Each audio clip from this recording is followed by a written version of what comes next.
Hello, my friends. Welcome to another edition of Facebook Live with yours truly, Sarah Gaston. Hey, do you hear that really loud noise? Such a funny story. For some reason, the yard people have decided to come today instead of tomorrow, and they're leaf blowing or something right outside my place. So thank you so much, yard people. Anyway, I digress. I hope you guys are having an awesome week and all is semi-peaceful in your world, if not in the rest of the world. Hey, Christina. Anyway, sorry, I just had some mixed nuts, so I have nut detritus in my teeth. Isn't that way too much information? You're welcome. Anyway, please drop your questions in the comments. While I'm waiting for everybody to get on board, I wanted to talk a little bit about something that we worked on last night in class. And that is using multiple eye lines in a scene. Hello, Amanda. We missed you. We missed you in class. I released a video about a week ago on creating effective eye lines for audition work. And I highly suggest, if you have not watched that video, that you watch it. I made it and then asked all my class to watch it because we're doing a segment just on auditioning right now. And I'm glad. Amanda said she missed us because she had to miss class last night. Anyway, it is really, I think, especially crucial right now to get the eyeline thing worked out, and just in general to get your Zoom game on. And I'll tell you why.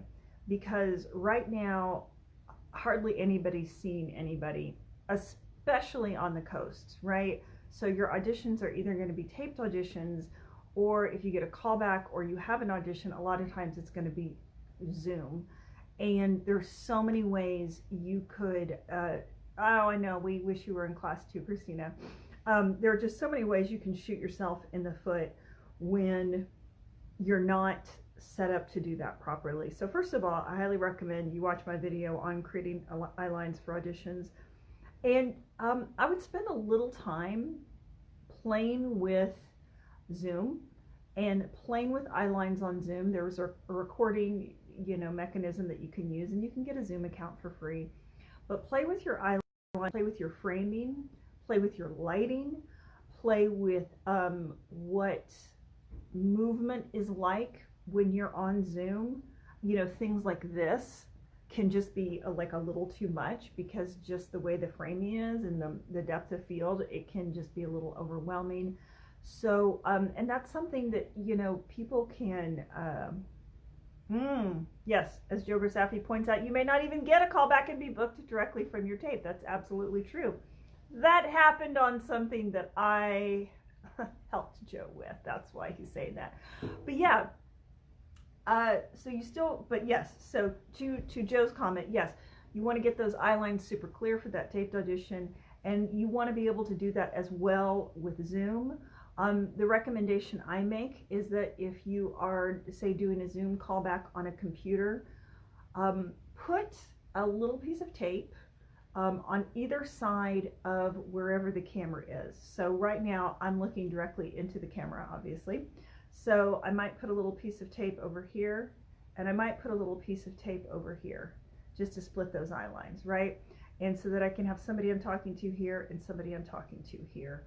And what I see a lot in Zoom is that people tend to look up. So they look up way too high. I can't see what's going on in your eyes. Or they talk to somebody and they're down there. They're like a guarded gnome. They're very small, right? So we just want to create as much realism and sense of environment as we possibly can. And the better you are at doing that, the more convincing your audition will be. So that's my 2 cents about getting your Zoom game on and audition taping. So I'm waiting for your questions. And I won't keep you here all day if you do not have questions. I see little faces popping up. Anyway, so while I'm waiting for questions to come in, Amanda has a question. Perfection. For self-submitting for roles, I've been using a Backstage subscription, and I'm just getting familiar with Actors Access. What websites websites or resources do you recommend for self-submitting? Yeah, great. I would use, so Backstage is probably the only one that I would recommend that you pay for additionally. If you are paid for it, I'm not sure if you are. But yeah, for self-submissions, I would do Actors Access and Casting Network. So Actors Access is primarily going to be film, television, independent, films. Sometimes, occasionally it will do stage, but there's hardly anything happening with stage right now anyway. Certainly not for equity theaters. And hey, Joseph. Hey, Rebecca. But you can find some independent projects that way. Casting Networks, however, is going to be more for commercials. So you can certainly self-submit for commercials through Casting Networks. If you are interested in working in Los Angeles, you can also get a LA casting account, which is the LA branch of Casting Networks. But what you need to do, hello Bert, what you need to do though is to set up a separate account. You can't like copy and paste your Casting Networks account over to your LA casting account. You have to completely repopulate it. It's kind of a pain, but if you want to submit to the coast, then that's what you need to do. Christina says, I tried Backstage and my subscription is up on Monday and I'm not renewing it. It's done me no good. And if you've watched any episodes of the podcast that Joe and I are working on, Your Mileage May Vary, I have known people that have gotten nowhere with Backstage, and I've known people that have gotten several projects from Backstage. So again, all you can do is try, and try again. Okay, sorry, I'm trying to scroll. Good morning, Carrie Byers. Eric Fadoke is watching. Little baby sister's watching. Except she's not a baby. She's got babies of her own that are teenage grown men. Anyway, I don't know why I became some kind of country person. Anyway, there, I did. So that's my recommendation for self-submitting. The other thing is there are quite a few groups. You can check out the Houston Film Commission. You can check out the Texas Film Commission.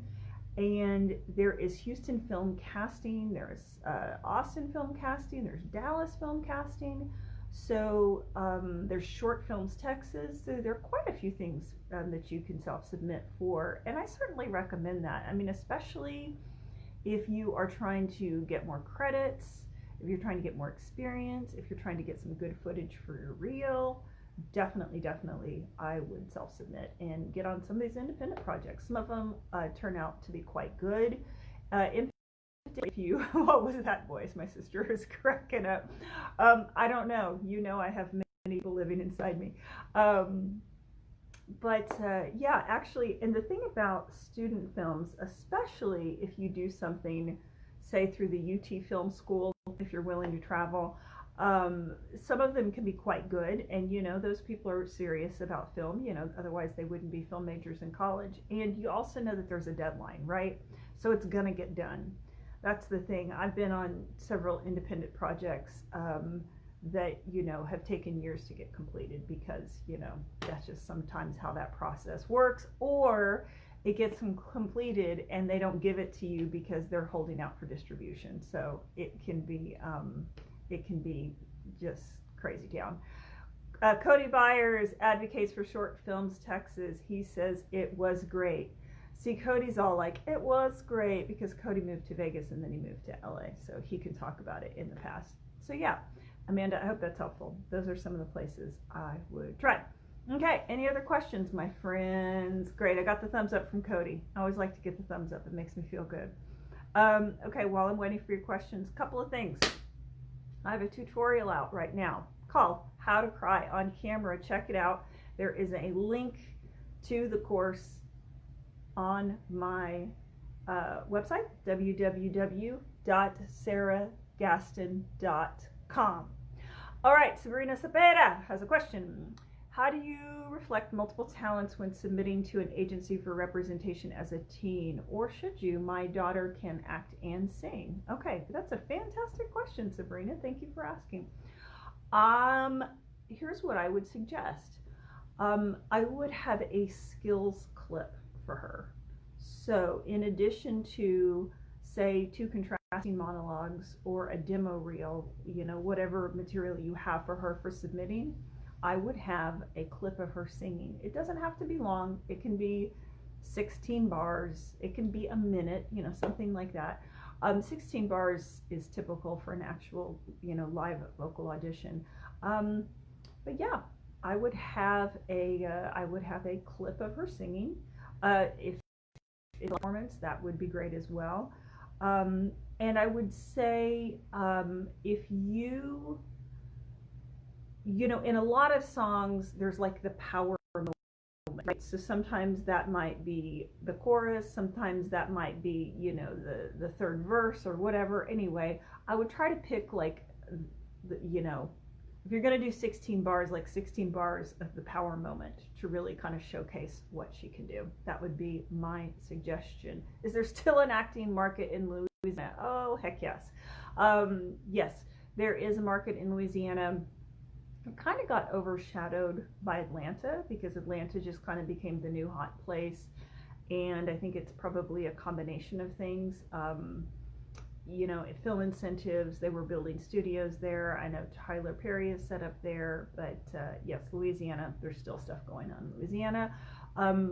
You might want to look into getting a Louisiana or Atlanta agent, folks, if you're looking to sort of expand your reach. Just know that you will have to travel should you book that role. I don't think anyone's going to be traveling for callbacks right now. Again, you'll probably be doing like a Zoom callback or some variant of that. I know when COVID first happened, Actors Access was sort of setting up their own sort of platform for a virtual callback, with a waiting room and an on-deck area and everything. But yeah, there's definitely still stuff going on in the other regional markets. So Christopher Brauhau contributes Texas crew and casting calls. That's fantastic. Thank you. I was not familiar with that one. Hello, Carl Masterson. Great. Yeah, so Cody, yes, that's your answer. There is some marketing in Louisiana. Sabrina, great. I'm so glad that was helpful. Yeah, and you can do that for anything, guys. If you do martial arts, you can submit a skills clip. They actually have a section on Actors Access to upload your skills clips, right? You can have a dance clip. I just put a lovely lady on tape. She's trying to get into a musical theater program for college, and we did two different monologues for her, a Shakespeare and a contemporary, and she also did a ballet piece, and then she also did a contemporary dance piece. So yeah, we can put all that together. Oh, yeah, I love you too. Sabrina asks, types of looks for a preteen headshot, edgy, innocent, etc. Sabrina, really for kids, I would say you really just need two main kinds. And that is the smiley, wholesome commercial, like I'm a Kool-Aid kid. I don't know if kids even drink Kool-Aid anymore, but the kid on the macaroni and cheese commercial or the cereal commercial, really wholesome.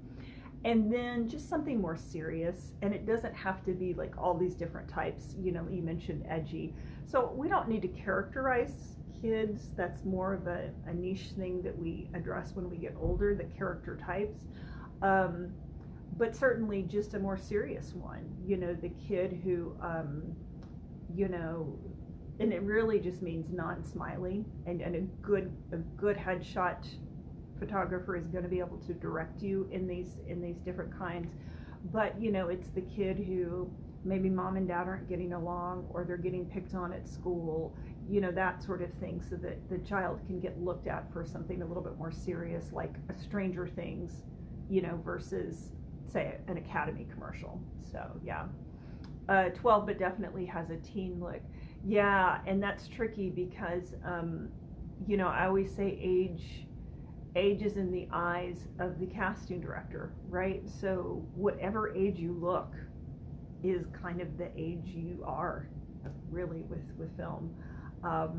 So at least that's been my experience. Yeah, except on the CW when you have 26-year-olds playing high school kids and 30-year-olds being the mother of, you know, teenagers or whatever, but, you know, that's the CW, and formerly Fox Television, back in the day when that was our sort of our edgy channel, you know, they did that sort of thing. So, yeah, so great. I hope that's helpful. Great. Any other questions, guys? Any other questions? By the way, if you haven't already subscribed to my YouTube channel, I would highly suggest it, because I have a ton of videos with all sorts of free tips on all things acting. I think, let's see, I checked my analytics a couple of days ago, and I have over like 100 videos in there now, and some of them are just straight, you know, skill videos, and some of them are just, you know, the captured Facebook lives, you know, because we discuss all different topics in there. But anyway, there's a ton of resources out there for you. Hello, Alfonso. Alfonso is also a bunny parent, as am I. All right, Sabrina, my daughter has in a really good short horror that has won several awards. She cursed and portrayed being possessed. Is that too much to submit for a reel? No, absolutely not. Yeah, so the whole point of an actual demo reel is, you know, is clips of stuff that you've actually done. What I would probably say is, in your situation, if she is submitting to an agency and that is like the only really good piece of footage that you have for her, I wouldn't make that the only thing I submit, because we don't want them to think, oh, she can only play demon-possessed children, right? I'd still have something where, you know, I'd still have like a monologue maybe, or a scene where she's just being a normal kid, right? The main thing that they want to see is a little bit of range, right? And not even all agents. I mean, some agents just want to see an acting sample. But it sounds like it was a really nice looking film, so you definitely want to, you know, highlight that she's actually got this piece of footage from something, you know, that was completed and shown publicly and did well. But then we also want something a little bit more mainstream, so that they will understand how to submit her. I hope that makes sense. Okay, cool.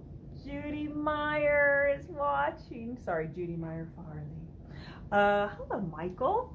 Nice to see you here. So Judy, 100 years ago, was one of my youth counselors at my church, and also helped direct our church musicals every summer. Judy and I go way back. So Amanda Pfeiffer, recommendations for where to get a demo reel made. That is a really, really good question. I would say it would depend on if you want a from scratch reel, or if you need somebody to assemble your footage. So if you could just verify that for me, then I could probably guide you a little bit more. Sabrina, you are so welcome. I'm glad that was helpful for you. Yay. Oh, you're Jacqueline. It said Sabrina. Okay, maybe that's your daughter. Anyway, sorry, I know you, but I just names anymore with COVID. So yeah, from scratch, Amanda. Okay, great. So great question. I'll tell you what, you're in luck, because I, along with two directors that I know, have just formed a company to create reels from scratch. So we're in the final, like, crunching out the details, but we're going to launch that within the month. So I'm sure there are other places that do that. I don't know of any that are in town. I actually don't know of any in the state. So it was recommended to me that was a service that would be helpful and that we could provide. So we are putting that together, and we're going to have original scripts for people. We're hiring writers. We've got two directors. They've both won awards, and our main sort of director, cinematographer, you know, will do all the editing and color correction. He'll do like all the stuff. So the product will be something that basically looks like a short film. Like it will be film quality. So anyway, that's the evil plan. So yay, I'm glad you're excited. We're excited too. Cody, how is the Dallas market doing before COVID, of course? You know what? That's a fantastic question. I don't know what's going on in Dallas right now. You know, honestly, all the auditions that I'm getting are in Austin. I'm not seeing anything here in Houston, and I'm not seeing anything in Dallas. And that doesn't mean there's nothing going on there, you know, but I'm just not seeing anything coming from Dallas right now. So that's just my experience. Hello, Kiefer!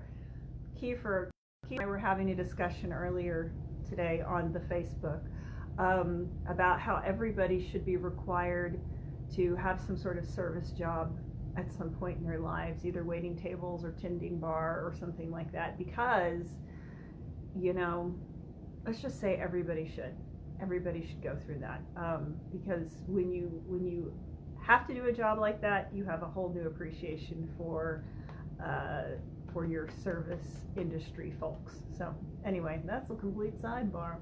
All right, any other questions? If not, I'll keep doing my little closing spiel, like sign up for my YouTube channel because I've got lots of good videos for you. I release a new one every week. Let's see, I would highly subscribe. Hi, words again, COVID. I would suggest that you subscribe to my email list as well, because there's stuff that I send out on the email list that I don't send out anywhere else, because I like to support you people and I like everybody to stay in touch. You know, this is something I started when COVID first happened, just to kind of stay in touch with people and support people and encourage people, and it's just kind of kept going, and I'm so thrilled that it has, because it gives me juice to be able to help and to be able to interact and share information. So thank you for watching. I super appreciate it. What makes a child actor stick out from a saturated market of their look?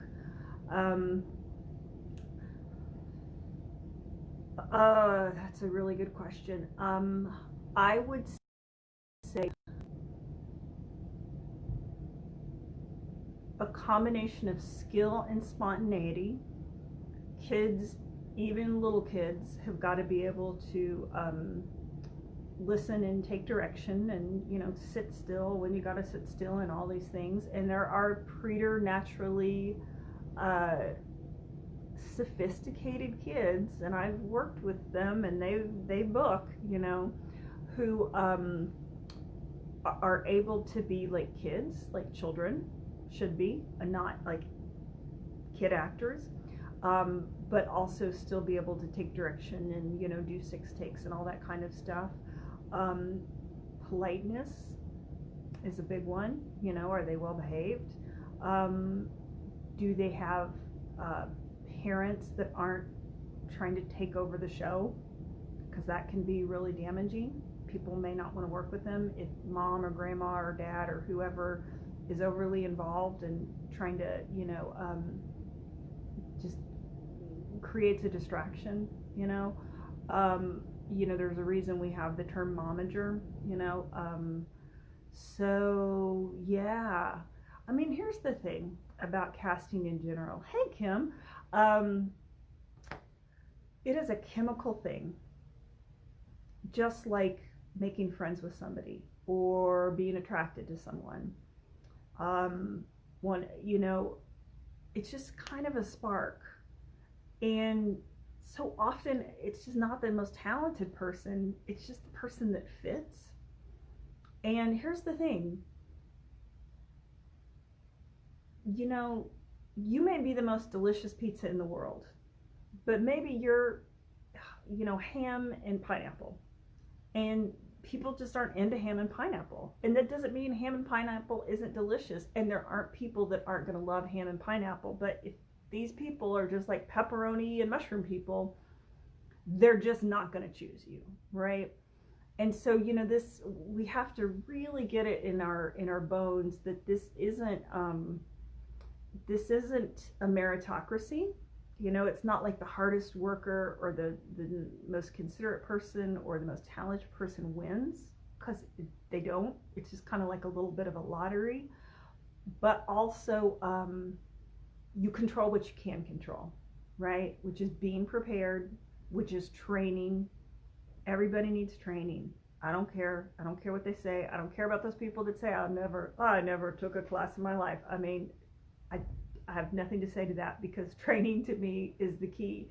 Because there's a difference between being able to spontaneously come out with something and then being able to spontaneously come out with something 17 takes in a row. Okay, that's just my belief system. That's my experience system. I've worked with some of these people that are like, I never trained a day in my life, and they're just a loose cannon that everybody's kind of trying to, manage and work around. Again, your mileage may vary. This has been my experience. So training, having a good attitude, being prepared, being the most prepared, right? I have people who say, oh, I didn't have time to memorize my lines. And then I'll have an 8-year-old that comes in on a Sunday morning, and he really wants to be at home playing with his dad, 8 years old, right? But he will show up and he will do the take until he feels he nails it, that's when I'm auditioning and coaching and taping somebody. And so it is a combination of so many things, but that preparation, the attitude, and that training, that's huge. It's really huge. And a lot of people make the mistake of thinking, I'm just a natural, or, we have a natural look, or whatever it is,